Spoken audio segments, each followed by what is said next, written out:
Assalamualaikum warahmatullahi wabarakatuh. Salam sejahtera buat kita semua, sahabat-sahabatku sekalian. Hari ini saya akan bicara tentang konformitas masyarakat di bidang pertanahan. Apa itu konformitas? Mungkin sebelum bicara tentang konformitas, kita perlu bandingkan antara konformitas, adaptasi, dan kompatibilitas.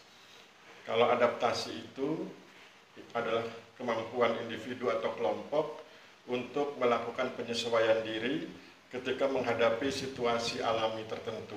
Jadi kata kuncinya adalah situasi alami tertentu.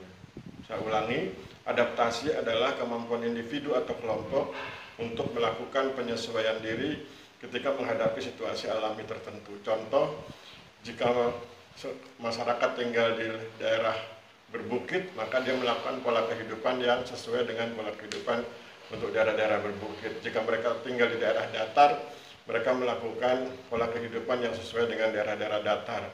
Di pegunungan juga begitu, di pantai juga begitu. Atau kalau kita ambil contoh misalnya seseorang yang merantau ke Jakarta misalnya, maka dia akan menyesuaikan diri dengan pola hidup Jakarta. Ketika Jakarta itu di pola hidupnya dipengaruhi oleh berbagai faktor, mulai dari yang alami sampai yang buatan. Yang buatan misalnya pola interaksi antar warga Jakarta, kemudian berbagai kebijakan pemerintah DKI Jakarta dan bahkan mungkin pemerintah pusat yang pada akhirnya juga mempengaruhi pola kehidupan masyarakat Jakarta. Jadi ketika seseorang datang ke Jakarta, menyesuaikan diri dengan kehidupan Jakarta, itu namanya adaptasi.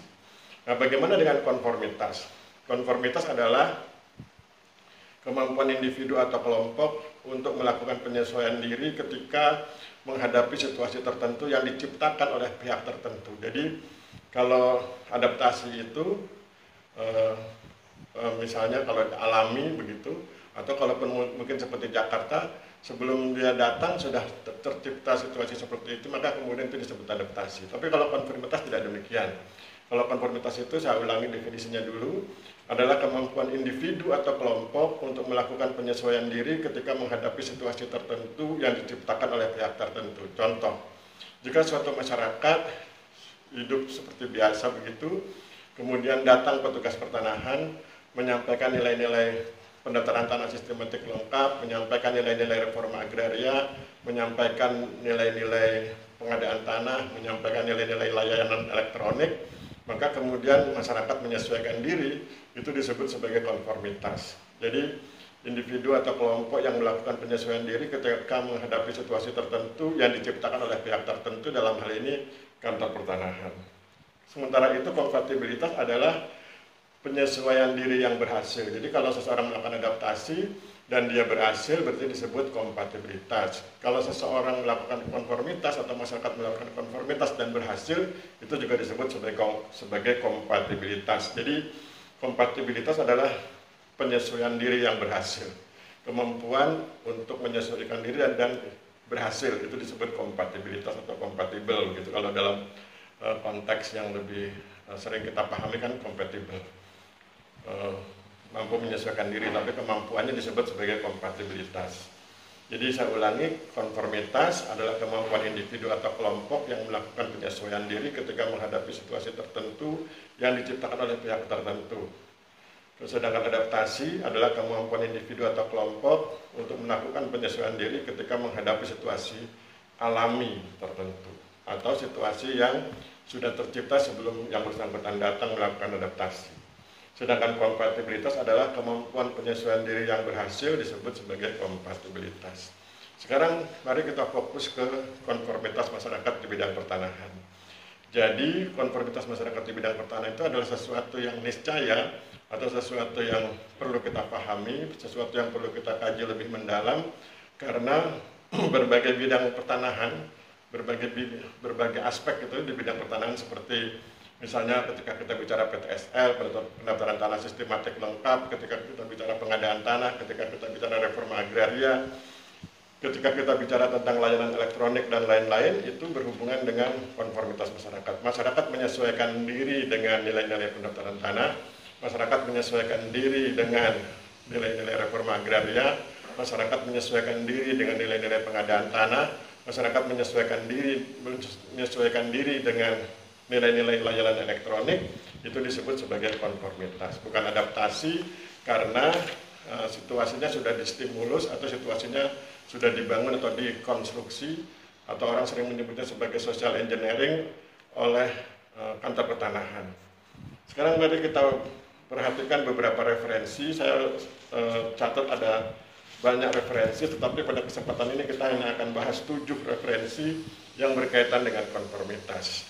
Pertama, kita baca referensi dari Charles Paratsai dan kawan-kawan tahun 2014 berjudul Investigating the Conformity of the Zimbabwe Land Administration System to the Land Administration Domain Model Standard.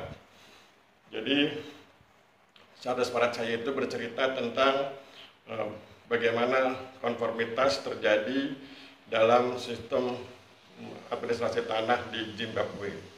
Apa yang ditulis oleh Charles Paratsai dalam konteks konformitas?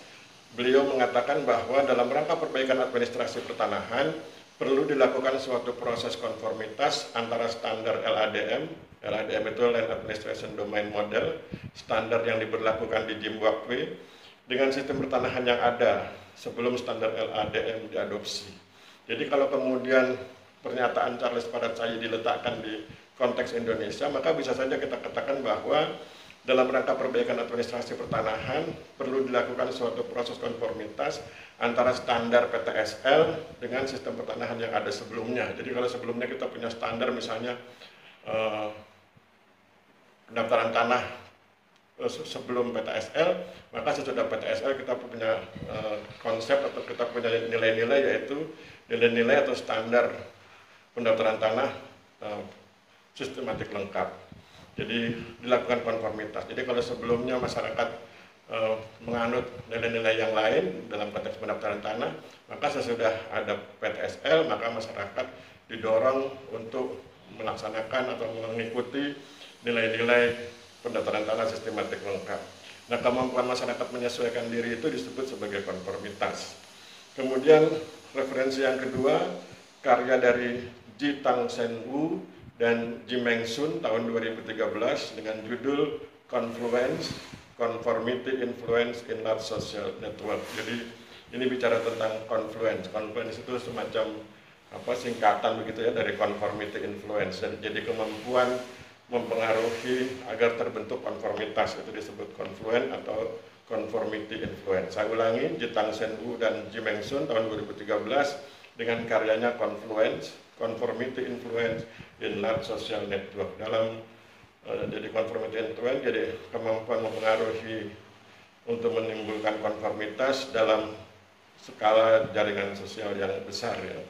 Kemudian apa yang dikatakan oleh Ji Tang Sen Wu dan Ji Meng Sun?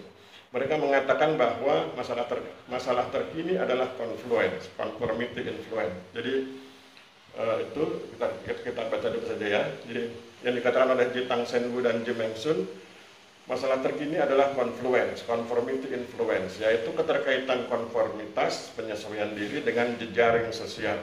Hal tersebut terjadi karena adanya koneksi antara konformitas dengan status dan struktur sosial. Jadi menurut Ji Tang Sen Wu dan Ji Meng Sun, confluence itu atau conformity influence, kemampuan mempengaruhi orang agar tercipta konformitas, itu berkaitan dengan jejaring sosial. Jejaring sosial itu misalnya kalau kita bangun misalnya jejaring antara kantor pertanahan, pemerintah kabupaten, pemerintah desa, tokoh masyarakat, perangkat desa, pokmas pertanahan dan lain-lain, itu namanya jejaring sosial. Mungkin ditambah dengan pihak swasta yang mendukung, ditambah dengan lembaga swadaya masyarakat, itu jejaring sosial. Hal tersebut terjadi karena adanya koneksi antara konformitas dengan status dan struktur sosial. Ada koneksi antara konformitas dengan status dan struktur sosial. Kita ambil contoh misalnya kepala dusun. Kepala dusun itu berada dalam status tertentu di dalam struktur sosial masyarakat desa. Dia tokoh yang dihormati. Maka kemudian kalau kita ingin masyarakat mampu membangun konformitas, maka kita bisa berharap atau kita bisa dorong kepala dusun untuk menciptakan konformitas di masyarakat. Misalnya dalam konteks reforma agraria, dalam konteks pengadaan tanah, dan dalam konteks pendaftaran tanah sistematik lengkap, termasuk ketika kantor pertanahan menawarkan layanan elektronik. Itu referensi kedua. Sekarang kita masuk referensi ketiga. Referensi ketiga dari Eric Chenook dan kawan-kawan tahun 2016 dengan judul Pro-Social Conformity, Pro-Social Norms Generalized Across Behavior and Empathy. Jadi ini bicara tentang konformitas yang prososial. Kemudian bicara juga tentang norma-norma prososial, bicara tentang perilaku umum yang tentang hal-hal yang bersifat umum ya, lintas budaya begitu, dan yang berkaitan dengan empati. Dalam referensi ini Eric Chenook dan kawan-kawan menyatakan bahwa penyebab konformitas itu adalah sebagai berikut. Pertama, individu meyakini adanya target sosial yang besar saat pengambilan keputusan. Oleh karena itu, para individu memandang perlu dilakukannya intervensi agar sisi prososial suatu keputusan semakin meningkat sehingga keputusan tersebut efektif dalam pelaksanaannya. Jadi saya ulangi, ada 4, 1, 2, 3, 4. Pertama, individu meyakini adanya target sosial yang besar saat pengambilan keputusan. Kedua, oleh karena itu para individu memandang perlu dilakukannya intervensi. Ketiga, agar sisi prososial suatu keputusan semakin meningkat sehingga keputusan tersebut efektif dalam pelaksanaannya. Ini bicara tentang penyebab konformitas. Sekarang mari kita letakkan penjelasan Eric Chenook ini dalam konteks reforma agraria. Kita mulai. Individu meyakini adanya target sosial yang besar saat pengambilan keputusan. Jadi, individu meyakini kalau dia setuju, kalau dia bersedia menyesuaikan diri, kalau dia bersedia melakukan konform, kemudian pada akhirnya kan dia mampu membangun konformitas. Itu individu meyakini adanya target sosial yang besar saat pengambilan keputusan. Jadi, target sosialnya besar. Target sosial yang besar itu maksudnya adalah melibatkan masyarakat. Jadi kalau misalnya reforma agraria itu melibatkan masyarakat dalam jumlah yang besar, bisa membantu masyarakat dalam jumlah yang relatif besar. Kalau misalnya masyarakat berkenan mendukung reforma agraria, kemudian juga kalau pihak misalnya pemilik tanah yang awal, misalnya HGU, kemudian sebagian dilepaskan untuk tanah objek reforma agraria, maka itu pemilik HGU kemudian masyarakat ketika dia mengambil keputusan, mereka tak paham betul adanya target sosial ya dalam pengambilan keputusan. Jadi pemegang HGU yang diminta untuk melepaskan sebagian hak guna usahanya untuk menjadi tanah objek reforma agraria, dia paham betul bahwa ada target sosial. Sementara masyarakat yang kemudian mengikuti prosedur yang baik sehingga kemudian tidak terjadi hal-hal yang anarkis, itu juga sadar betul tentang adanya target sosial kalau kemudian kedua belah pihak ini mengikuti rambu-rambu yang diatur dalam reforma agraria atau mengikuti nilai-nilai reforma agraria. Oleh karena itu para individu memandang perlu dilakukannya intervensi. Pengertian intervensi ini adalah bagaimana kantor pertanahan menghubungkan kedua pihak, menghubungkan pemilik HGU, menghubungkan masyarakat yang membutuhkan tanah gitu. Nah, itu kemudian kantor pertanahan melakukan intervensi. Apa intervensinya? Intervensinya adalah misalnya ketika HGU akan diperpanjang atau ketika HGU akan diperbarui, maka tidak seluruh luasan HGU itu dikabulkan, tetapi disisihkan sebagian untuk kemudian diberikan kepada masyarakat, dan sebelum diberikan tanah itu dijadikan sebagai tanah objek reforma agraria. Nah, kemudian yang berikutnya, agar sisi prososial suatu keputusan semakin meningkat. Ya, jadi itu sisi prososialnya meningkat ketika misalnya dari HGU yang awalnya kalau diperpanjang normal misalnya 100 hektar, jadi tetap 100 hektar, kalau sekarang kemudian dikurangi jadi cuma 80 hektar, yang 20 hektar jadi tanah objek reforma agraria, itu kan prososialnya meningkat, sisi prososialnya meningkat. Begitu juga masyarakat, kalau dia tidak anarkis tapi kemudian mengikuti nilai-nilai reforma agraria, itu juga kan berarti sisi prososialnya meningkat. Sehingga keputusan tersebut efektif dalam pelaksanaannya. Sehingga kemudian ketika reforma agraria dijalankan, pemegang HGU tetap bisa memiliki HGU, tetap bisa mengelola HGU-nya dengan baik, tidak ada konflik dengan masyarakat, karena yang disisihkan hanya sebagian tanah objek sebagai tanah objek reforma agraria, kemudian tanah objek reforma agraria itu diserahkan kepada masyarakat dalam bentuk penataan aset, kemudian ditambah lagi oleh pembinaan oleh kantor pertanahan dan lain-lain dalam bentuk penataan akses, sehingga kemudian masyarakat bisa sejahtera, pemegang HGU juga bisa sejahtera. Itu yang dimaksud dengan keputusan tersebut efektif dalam pelaksanaannya. Kenapa dibilang efektif? karena kemudian bisa dilaksanakan dengan baik dan menimbulkan harmoni di kalangan pemegang HGU dengan masyarakat. Itu referensi yang ketiga. Sekarang kita lihat referensi yang keempat. Referensi yang keempat dari Xavier Salazar tahun 2017 dengan judul The Land of Quiet Conformity. Xavier Salazar mengatakan, bagi kaum imigran, Amerika Serikat merupakan tempat bagi mereka melakukan konformitas untuk memperoleh kesejahteraan dengan cara mengikuti tradisi atau budaya orang Amerika Serikat kulit putih yang telah datang lebih dahulu di tanah ini. Jadi, Xavier Salazar bercerita tentang bagaimana kaum imigran datang ke Amerika Serikat dan kemudian melakukan penyesuaian diri sesuai dengan nilai-nilai yang telah dikembangkan oleh orang-orang kulit putih di Amerika Serikat yang sudah datang lebih dahulu. Nah, dalam konteks pertanahan di Indonesia misalnya, ketika misalnya orang dari wilayah lain datang ke sebuah bidang tanah dalam konteks reforma agraria, maka kemudian dia tentu harus menyesuaikan tradisi dan budaya setempat, sehingga kemudian ketika dia menggarap tanah itu hasil dari reforma agraria, maka kemudian tidak menimbulkan konflik antara dirinya dengan masyarakat sekitar dan tidak menimbulkan konflik dengan antara dirinya dengan pemegang HGU yang biasanya bersebelahan ya, antara pemegang HGU dengan penerima RA. Itu bagi yang penerima RA-nya mungkin berjauhan dengan lokasi awalnya, jadi awalnya mungkin dia tinggal di lokasi A, lokasi tertentu, kemudian datang ke lokasi yang baru. Atau dalam konteks Indonesia di zaman Orde Baru, misalnya ketika kaum transmigran datang ke suatu wilayah, itu juga mirip seperti yang dimaksud oleh Salazar. Jadi the land of quiet conformity, jadi tanah untuk melakukan konformitas putih ya. Tapi itu kan di Amerika Serikat, kalau di Indonesia berarti konformitas lokal gitu ya, melakukan penataan atau penyesuaian diri dengan nilai-nilai lokal. Kemudian referensi yang kelima dari Robert B. Cialdini dan Melanie R. Trost tahun 1998 berjudul Social Influence, Social Norm, Conformity and Compliance. Buku ini bercerita tentang social influence, jadi pengaruh sosial, bicara tentang norma-norma sosial dan bicara tentang konformitas. Apa yang dikatakan oleh Robert B. Cialdini tentang konformitas? Beliau mengatakan, Robert B. Cialdini dan Melanie R. Trost mengatakan, keinginan melakukan konformitas telah mengalihkan konsensus kelompok menjadi pandangan individual. Maksudnya adalah mengalihkan konsensus kelompok. Tadinya kan itu kesepakatan kelompok, kesepakatan di satu masyarakat. Kemudian datang individu dan dia harus melakukan penyesuaian diri, maka nilai-nilai yang ada di kelompok itu menjadi nilai-nilai yang ada pada dirinya.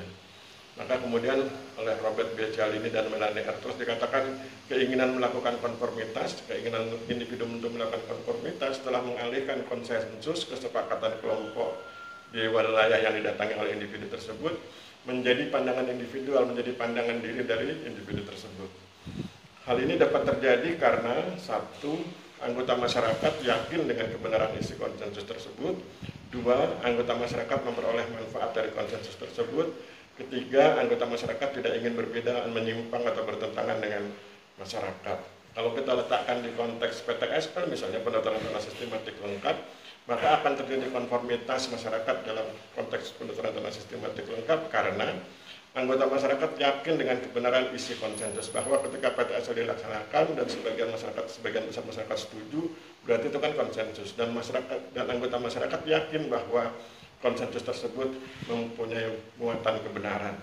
Kemudian anggota masyarakat memperoleh manfaat dari konsensus tersebut. Jadi ketika sepakat untuk melaksanakan PTSL, saling dukung, berpartisipasi dalam PTSL, anggota masyarakat memperoleh manfaat dari konsensus tersebut. Kemudian ketiga, anggota masyarakat tidak ingin berbeda, menyimpang atau bertentangan dengan masyarakat yang lain. Jadi kalau di anggota masyarakat dia tidak ingin menyimpang dari tradisi yang dibangun di masyarakat tersebut, misalnya dalam konteks PTSL. Jadi ketika yang lain berpartisipasi dalam PTSL, maka dia juga berpartisipasi dalam PTSL. Kemudian referensi yang keenam dari Basit Safar tahun 2009 dengan judul An Experimental Investigation of Why Individual Conform. Saya ulangi, Basit Safar tahun 2009 dengan judul An Experimental Investigation of Why Individual Conform. Jadi ini bercerita kira-kira mengapa individu itu bisa konform.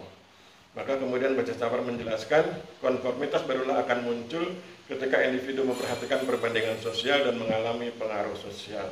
Dalam konteks pengadaan tanah misalnya, konformitas atau penyesuaian diri dari masyarakat atau anggota masyarakat baru akan muncul ketika dia memperhatikan perbandingan sosial. Dia membanding-bandingkan pengadaan tanah di wilayahnya dengan pengadaan tanah di wilayah lain dan mengalami pengaruh sosial. Mengalami pengaruh sosial itu maksudnya misalnya ketika ada penyuluhan dari petugas pertanahan, ketika ada transmisi dari pertanahan dari petugas pertanahan, itu dia terpengaruh, atau dari hal-hal lain dari para tokoh dan dari orang-orang setempat gitu.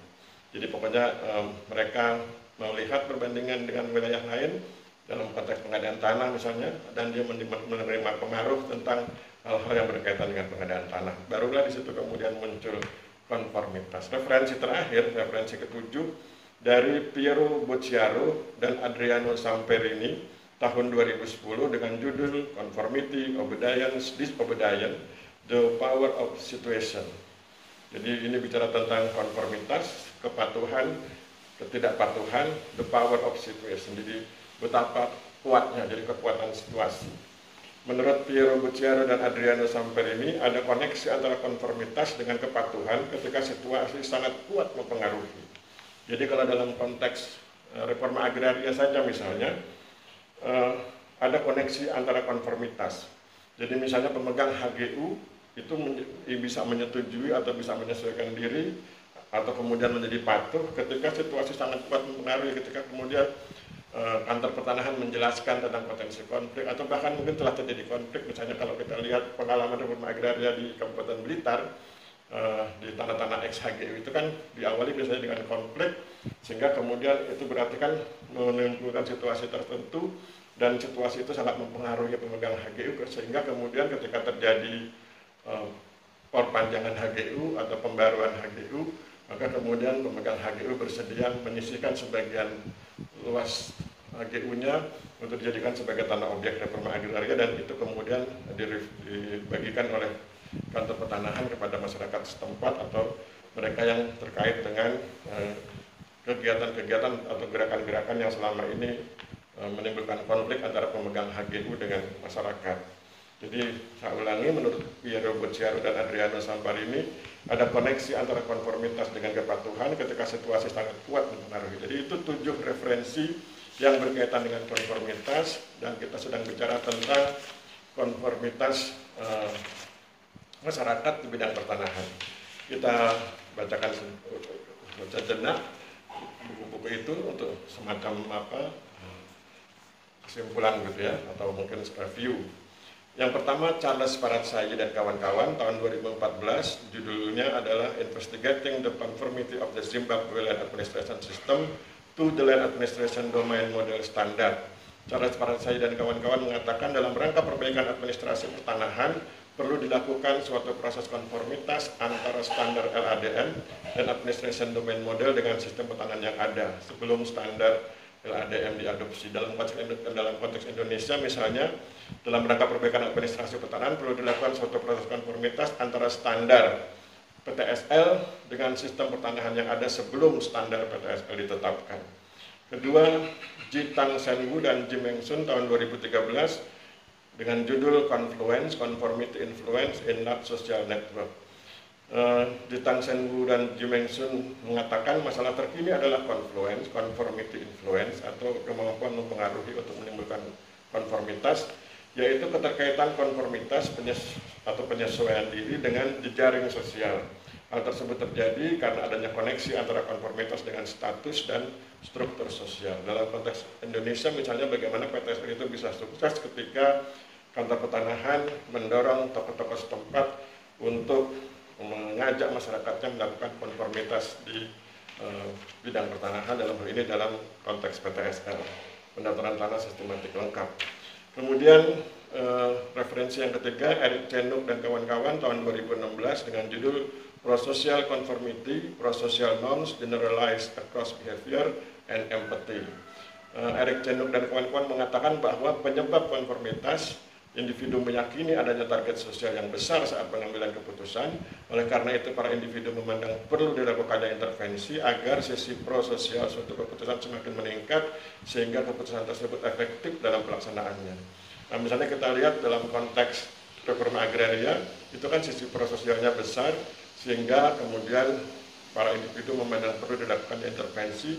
Yang mengintervensi siapa? Kantor Pertanahan dalam bentuk fasilitasi agar kemudian reforma agraria bisa dilaksanakan sehingga keputusan tersebut efektif dalam pelaksanaannya. Bisa dilaksanakan karena pemegang HGU setuju dan masyarakat yang selama ini berseberangan dengan pemegang HGU bisa setuju juga dan kemudian bisa dilaksanakan. Contoh terbaiknya bisa kita lihat di Kabupaten Blitar. Kemudian referensi keempat, Xavier Salazar 2017, The Land of White Conformity. Beliau mengatakan tentang bagaimana orang-orang pendatang di Amerika Serikat menyesuaikan diri dengan nilai-nilai yang sudah dikembangkan oleh orang-orang kulit putih di Amerika Serikat. Kemudian buku yang kelima dari Robert B. Cialdini dan Melanie R. Trost tahun 1998 berjudul Social Influence, Social Norms, Conformity, and Compliance. Mereka berdua mengatakan keinginan melakukan konformitas telah mengalihkan konsensus kelompok menjadi pandangan individual. Jadi dari yang awalnya nilai-nilai kelompok menjadi nilai-nilai individual. Misalnya tentang PTSL, awalnya kan dipahami oleh masyarakat, kemudian dipahami oleh masing-masing individu. Hal ini dapat terjadi karena anggota masyarakat yakin dengan kebenaran isi konsensus tersebut. Kedua, anggota masyarakat memperoleh manfaat dari konsensus tersebut. Ketiga, anggota masyarakat tidak ingin berbeda, menyimpang, atau bertentangan dengan masyarakat. Konsensus dimaksud adalah ketika mereka bersepakat misalnya dalam melaksanakan PTSL. Kemudian referensi ke-6, Basit Safar 2009 dengan judul An Experimental Investigation of Why Individual Conform. Basit Safar mengatakan konformitas barulah akan muncul ketika individu memperhatikan perbandingan sosial dan mengalami pengaruh sosial. Jadi tadi saya kasih contoh, misalnya kalau pengadaan tanah, suatu masyarakat di wilayah tertentu akan bisa mendukung atau konform dengan pendaftaran dengan pengadaan tanah bila ia sudah membandingkan dengan pengadaan tanah di tempat lain atau dia sudah terpengaruh oleh tokoh-tokoh yang mengisahkan tentang hal-hal positif dari pengadaan tanah. Kemudian referensi ke-7 dari Piero Bocciaro dan Adriano Samperini tahun 2010 dengan judul Conformity, Obedience, Disobedience, The Power of Situation. Ini bicara tentang kekuatan situasi. Ada koneksi antara konformitas dengan kepatuhan ketika situasi sangat kuat mempengaruhi. Jadi kalau di suatu wilayah sudah sangat kuat pengaruh dari PTSL, maka individu-individu di tempat tersebut akan patuh atau konformitasnya masuk ke wilayah kepatuhan, itu karena situasi di tempat tersebut sudah sangat kuat mempengaruhi. Demikianlah 7 referensi yang bicara tentang konformitas dan kita telah selesai membahas tentang konformitas masyarakat di bidang pertanahan. Sampai demikian kita akhiri pertemuan kita hari ini. Mohon maaf bila terjadi kesalahan. Wabillahi taufik wal hidayah. Wassalamualaikum warahmatullahi wabarakatuh.